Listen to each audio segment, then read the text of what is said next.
Hey guys, we're in the middle of a level up, and as I mentioned before, the emphasis is on some fundamentals from the 10 to 13Q range.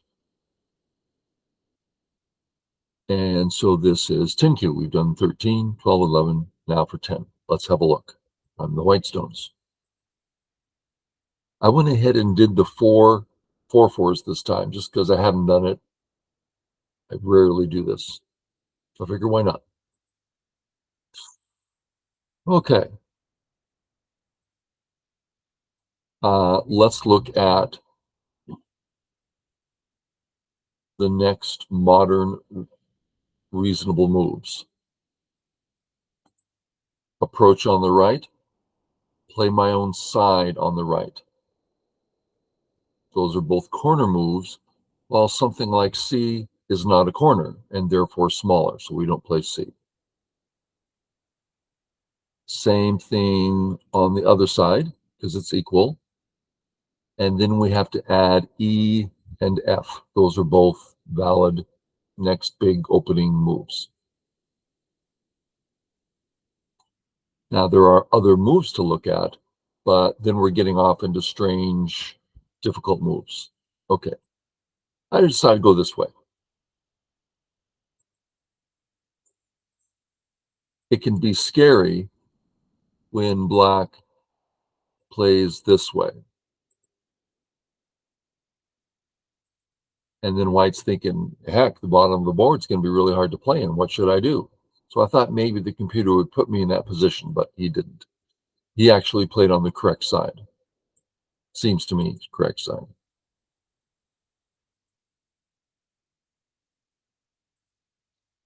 A lot of you know this Joseki. Next move is, the next idea is, if white A's Sente, I want to do it. If it's not, don't do it. So let's take a look. If I play and he plays over here, I turn. There's no cuts here. If I try to cut,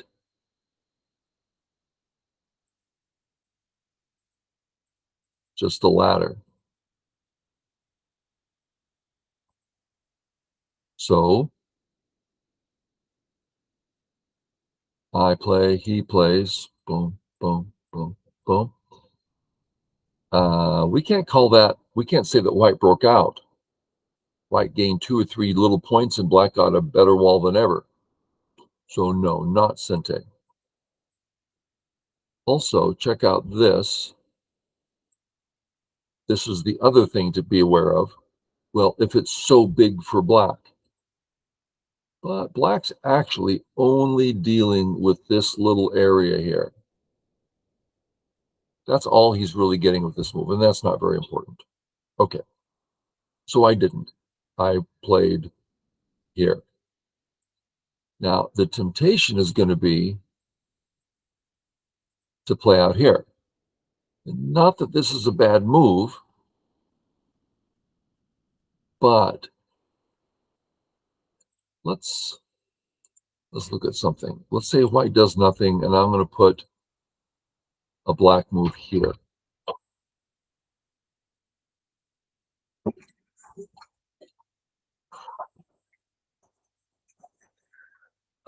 Sorry, interrupted there.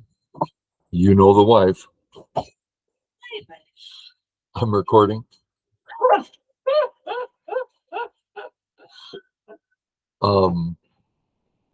Okay, so we're looking at the A stone. She loves trying to distract me, and we're gonna cut the A stone in half down the 10 line. Don't think I'm silly. It's not silly. We're cutting in half. Now we're looking at the bottom part of the A stone. I would say it looks pretty good. I mean, it's sketching out a very large area. I don't want to say it's perfect, but pretty nice.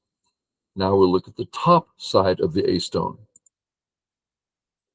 I think it can do great things.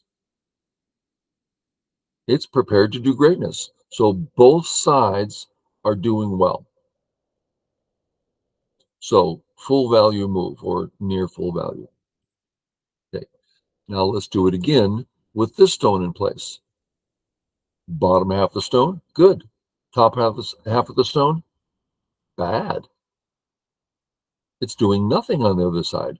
This black move just lost half its value before it was put down. The point is, we don't say A is so far away from the wall it doesn't matter. No, we say A totally affects the right side of the board. White is playing a big move on the right side of the board. You don't have to play further into it to make it a good move. Okay. Black turns. Okay. I'll just take this in Sente and then go to the next area. He plays here, which is ridiculous, but he's only 10Q. So I take the next corner. He took a side move. I take a corner move. Corners are bigger.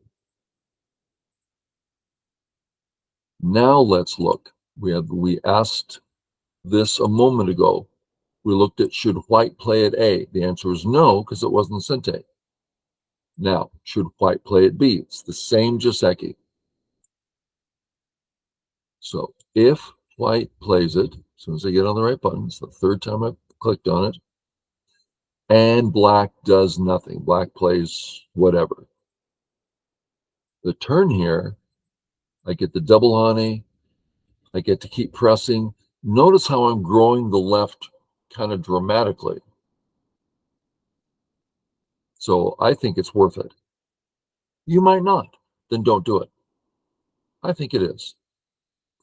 Often it's obvious. Here it's less obvious, but still I think so.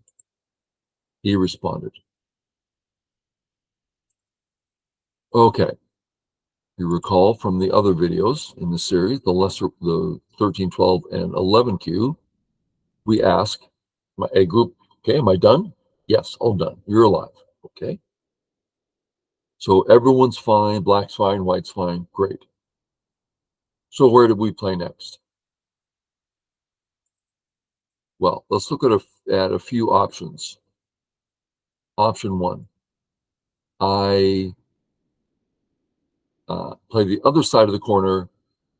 Now that's a very valuable area for white. Even if black lives inside, white's going to get a tremendous outside wall, well worth it. So that got, let's mark it with A and B. A, very big.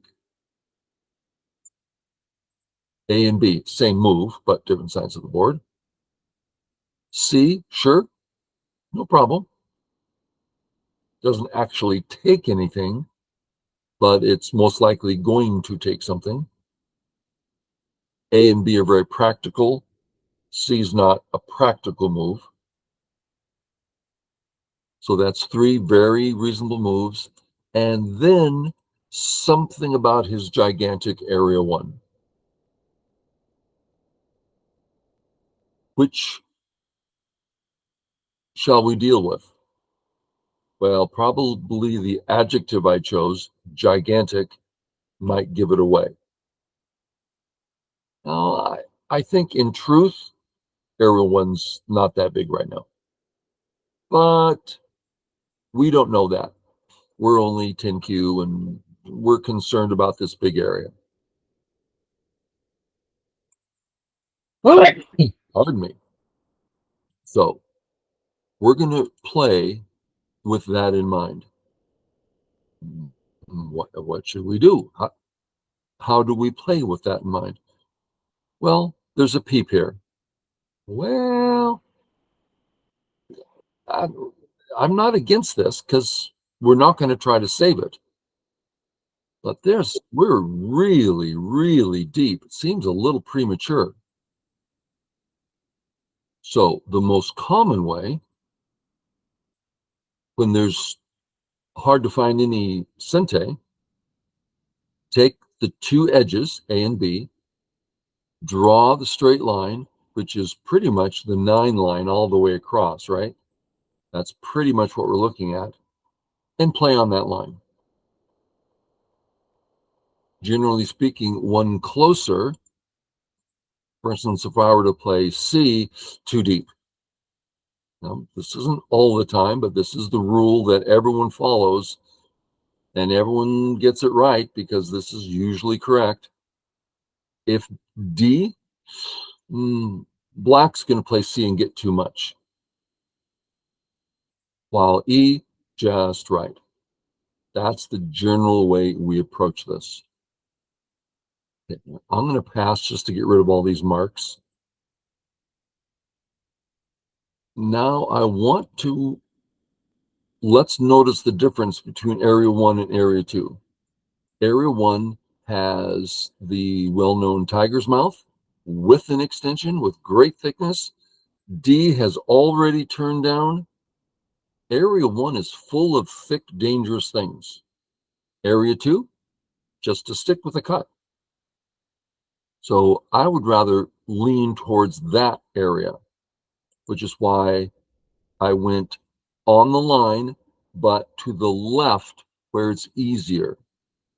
To the right, harder. Yeah, so that's why I went there. He turns. I'm happy to play this Joseki out. And I decided coming in was fine because he's made no moves to surround me. And I'm coming into his area, taking up a lot of space. Move over to this side. This sure looks like Sente, and it's big. Jump out. Now he can't surround me, and I've reduced his area by half easily.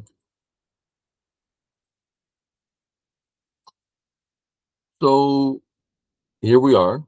You're 10Q, you're playing your game. You're like, hey, I'm so proud of myself. I think I've made a good A group. I don't feel in danger. Okay. Then you have to have the next thought if you want to be getting better and go. His turn, is that a problem for me? You have to look at your group and you go, well, do I still feel comfortable? I thought the answer is yes. I'm still quite comfortable. So I didn't add a stone here. You might want to just get out. Extra safety, that's not quite necessary, but it's pleasant.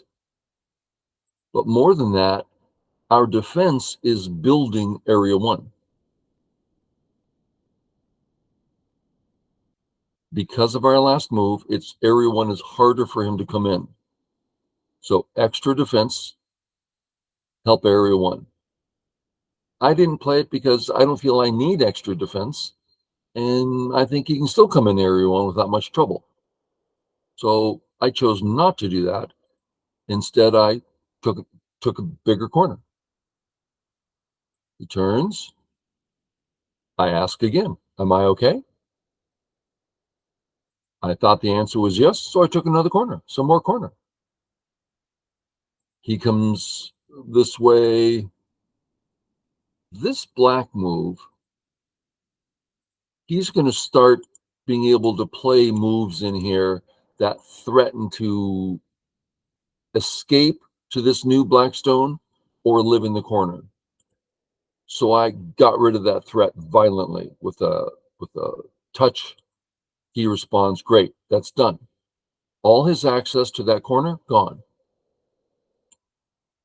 And I thought, well, his last move is building the right. Oh, I might as well just come in. It's nice coming in. Secures another eye. And we'll play away again. Now, a minute ago on the other side, he played here. That's not necessarily small. And I'm feeling like again, I'm going to want to stop him, but he's getting points here. So I thought, well, if I play there, it stops him from getting the points in Sente. Well, why don't you come further? Because that's a black monster that's going to come gobble me up. I do not want to get cut here. So I tighten it up, respecting all those black stones. A lot of answers here. Let's look at my perimeter. Okay. If I play this way, there are no questions about my perimeter. I'm literally uncuttable right there. He can Hane, but I stop him with, we call it the tiger's mouth, very strong shape. If he comes up, I can come up. So perfectly strong. But it's allowing him to get points too. So I didn't like coming over the top because this cut worried me. I'm not so sure about this. Okay. What about this one? Oh, he's dead. So this one I felt sure about. And so I'm increasing my perimeter in a strong way. He defends. So how's my perimeter? Well, he can't cut me. Yeah, but he can play here in Sente. So on the left, he can't cut me, but I'm weak. Not weak enough for him to cut me, but weak enough where he can threaten me as he starts walking into my area. So my move tidies up my perimeter. He drops down, and as always, we ask, how's my group? Let's call it the AB group. I'm going to remove B11. And I'm going to mark these three. That's kind of the group I'm looking at right now. Maybe I should be looking at all 6 of those white stones. But I'm seeing the 3 stones as my most immediate group, and they're fine. They can get home. They're out. They can get home. There's no problems. Is this white stone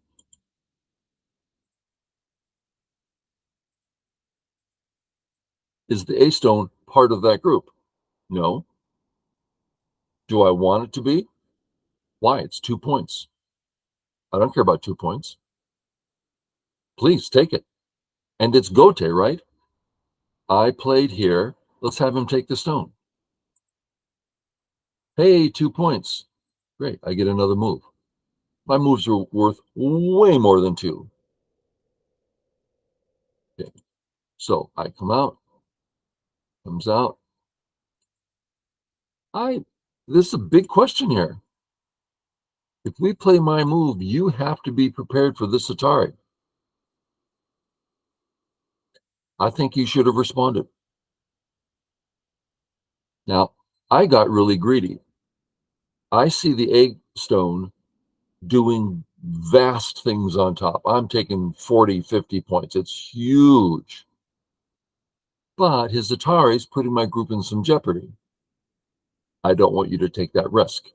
I felt comfortable. Maybe I'm thinking, oh, the computer's only 10Q. He won't get me. Maybe I was being stupid. I don't know. But I couldn't resist. So I went for the value. He gets the Atari, threatens me. Okay. If you're in this position, a little scary. You're behind enemy lines, right? He's got this A, B. Can you get past that line? Maybe, maybe not. Do you have 2 eyes? These are hard questions. I decided if I just come along, I'm looking at this negative shape inside, and I'm seeing 4. 4 is one of those living shapes. So I'm figuring, oh, I'll just be alive. Plays. This move gives me 2 eyes in Sente. He's got a fix. And now let's look. Let's go real easy here. White passes, black, white. Notice A is not an eye. That's a false eye. Black says, aha, I have you. No, you don't. That's 2 eyes. He tries the other one, 2 eyes. So it's a crooked 4. See the 4 spaces there and they're crooked? Crooked 4. Living shape. Unless Atari, which it's not. Atari say, uh-oh, only 1 eye. So crooked 4 if you're not an Atari. Okay. So he plays here. I play away again because I'm alive. Now, when it comes to my life, I'm sure I read it out 6 times. What if he does this? What if he does that? What about this? What if he do this first? It's like, if I'm dead, it's big. I'm still going to win if I die, but it's going to be a close game. So I read it and make sure, because if you're dead, you're dead. And it's not like it's even a hard read, but I put myself in jeopardy. Don't you do that. I got greedy and went for the top. I should not do that. Why can't still live on top? This is really, I played poorly here.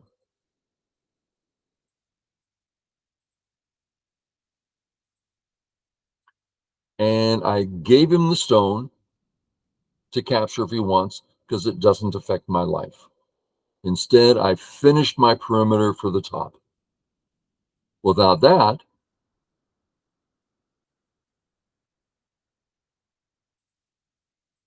he can start coming in.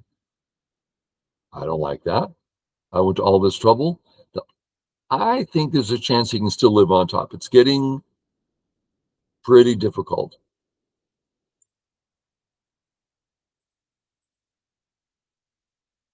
I'm still alive, right? Yeah. So I played here. Now I feel absolutely confident against the best AI. He's not going to live in my center. I hate saying those words. What if I'm wrong? Top AI is really good at living. So I hate to say the words that I'm 100% confident, but I'm feeling pretty gosh darn confident. Anyway, so he takes, and I'm alive with crooked 4, and I just start playing in game, and he resigns soon. Okay. Hope it makes sense. Hope it's helpful when I walk through the thinking, what you should be looking at, all like that. Okay, guys, talk to you later.